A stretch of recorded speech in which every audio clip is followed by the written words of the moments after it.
The first book in Chris Colfer's #1 New York Times best-selling series, The Land of Stories, about two siblings who fall into a fairy tale world.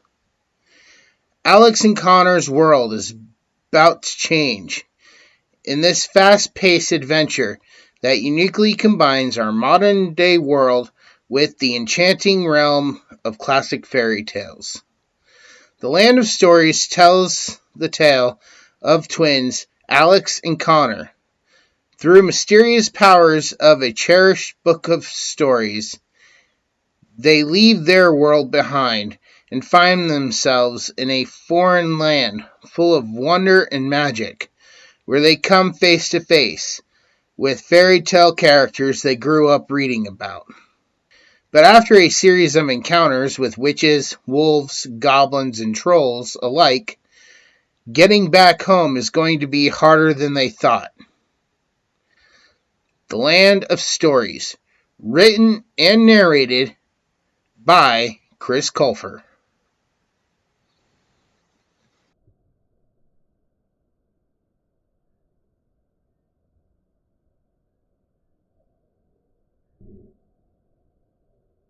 Hello. So, this is my first book review for February. And I want to start by saying my goal is to get through all 6 of these books this month. I also have a few other videos I want to post, so those will probably be posting on Fridays. But I might have to put 1 or 2 of these reviews up on a Friday as well. So, with that said, let's get started on this first book of this series, The Land of Stories, The Wishing Spell. So, starting with the cover, I really like this cover. This is a type of cover, if I could afford to have had done for my book series, this is what I would have wanted. It has a lot of little details that you wouldn't pick up on unless you've read the book. It has a really catchy font, which is much bigger. The title is presented more than the author's name. And it actually fits the theme of the book, which is to look like a fairy tale. Even the back cover really captures that as well. However, I do have to say, this does, and I understand that this is for what the series was intended, this does primarily show off that it is a children's book for the Amazon recommended ages of 9 to 12. Honestly, any book series should be for anybody. I enjoy reading this, and when my daughter's old enough, I'm sure she'll enjoy it just as much. Just like most adults, I'm sure, still enjoy listening to Harry Potter, even if you didn't grow up as a child during the Harry Potter time. For instance, I was in my early adulthood when Harry Potter became popular. And I enjoyed every single book of the Harry Potter series. Moving on to the title, The Land of Stories, The Wishing Spell. The wishing spell part, I have no issue with. The Land of Stories part, I also have no issue with, really. The only thing is going through this book series, I'm halfway through book 3 right now. And I do kind of wish that the land was given more. They do keep calling it the Land of Stories, but once they get there, it's like this kingdom or that kingdom. I wish the entire kingdom, the entire place, generally altogether had been given a name, which, since I'm bringing this up here, I won't probably be repeating this, but the Wishing Spell subtitle was good. The narration was really good. I enjoyed it quite well. And the fact that it was written by the author shows that the author has a lot of talent for an actor who is also a writer and a book narrator. The characters were perfectly fine. I had no issues with the characters at all. For a children's book, these characters were written really well. Now moving on to the story. Oh, the story. Well, the story is about two children who live with their mother. And they live in our world today. And sometime before the book began, they lost their father. Their grandmother comes and visits them once in a while and always reads them fairy tale stories. And she has this book.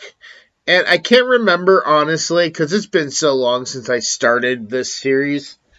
Like I said, it's back at the beginning of December is when I started book 1. And I'm currently on a future book. But they haven't really talked about how the father died. I think back at the beginning of book 1, they said he died in a car accident. But they haven't really explored that since. So I kind of thought maybe he was trapped in this land.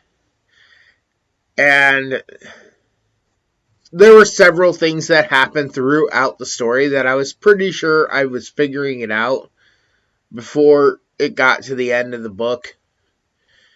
So things were a little bit predictable, but I still rather enjoyed it.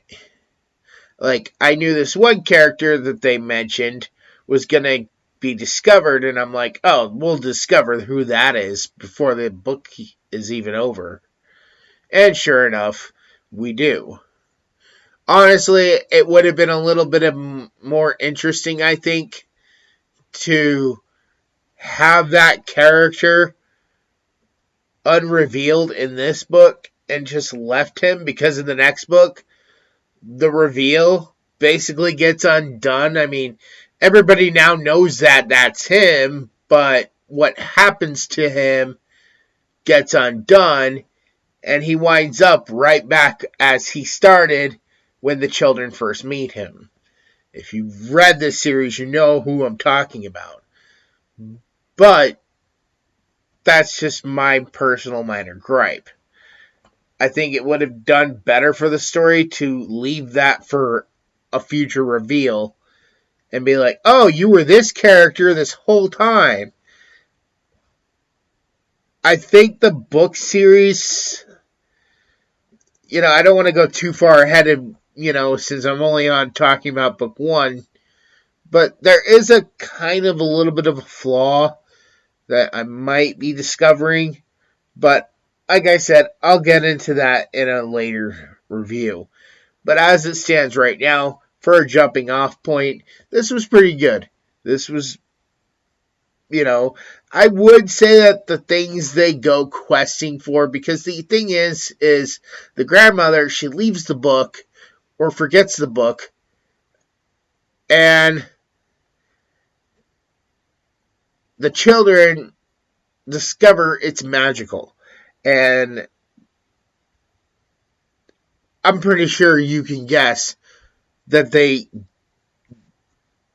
end up going inside the book. Well, the entire point is they're trying to get home. And that's all fine and good. I have no problem with that kind of story. But the thing is there are sometimes they get an item or something that they need to get home, and it's just a little too convenient. Situations just seem a little too scripted. I'm hoping that somehow this will be paid off in the end, But yeah, I really enjoyed the story otherwise. It wasn't bad. I just think it needed a little tweaking. But I'm hoping that some of these things will either be revealed or get explained away in a future book.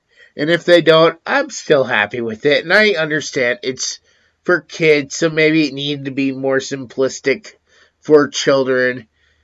I mean, I think children can handle complexity, but maybe it just was meant to be super simple, and there wasn't meant to be a lot. Like I said earlier, I do wish that the land had been given its own name, like the way, you know, Oz has a name, Narnia has a name, these fantastic lands, never ending stories. The land isn't called the never ending story land, it's called Fantasia or Fantastica if you go by the original name. That's what I meant earlier when I said I wish that the land had been given a name of its own, other than, oh, you're in the East Kingdom, you're in the West Kingdom, you're in the North Kingdom, you're in the Central Kingdom, because those are just the kingdoms. That's just part of the land broken up.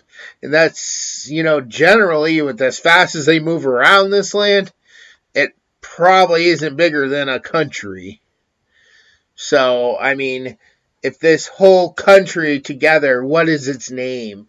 But they just keep calling it the Land of Stories. And that's all I meant when I said earlier that I wish the land had been given a name. Something like Oz, Narnia, Fantasia. Something of its own. Something to separate it. Hopefully, we get that in a later book. But so far, where I'm at, I haven't got that yet. So, and as for extras, the only thing extra I could have wanted was maybe some sound effects, but I mean, I can't really hold that against because I'd say 90% of audiobooks probably don't have sound effects. Although they did have a nice little score of fantasy music at the very beginning of the story of the audiobook and at the end of the audiobook, which I thought was really impressive. Only a few books have ever actually done that. So, this one's going to be real easy, and I know this is really short. I'm going to give this a 10 out of 10. For the first book, it was really great. I really enjoyed it. It was captivating. It left me wanting more, and I couldn't wait to dive into the next one. Unfortunately, the only problem for me with this book series was that I got to listen to most of this on YouTube before and while I waited for the audiobooks to show up in the mail. And yeah, I mean, other than having to wait to finish the story and really wanting to finish the story, I had no issue. So like I said, a 10 out of 10 for The Land of Stories, The Wishing Spell. If you'd like to pick up your own copy, you can find it easily on Amazon. If you want the audiobook, I would suggest Audible. They do have it on Amazon, but I'll get into why you should probably go with Audible in a later video. If you like this video, please be sure to subscribe, ring the notification bell, so you'll be notified when the next review for Book 2 comes up. If you are a writer yourself in self-publishing or any kind of writer, and you have an audiobook you would like reviewed on this channel for free, please visit my link in the description below and shoot me an email so we can get that going. When a mildly abusive man mistreats his bride-to-be on Halloween night, his neighbors decide to teach him a lesson. A lesson he won't soon forget when he finds himself in the witch's hole. And here are some free audiobook codes so you can pick up your own short story of mine and check it out today on Audible. Again, I'd like to thank you all for watching, and happy writing.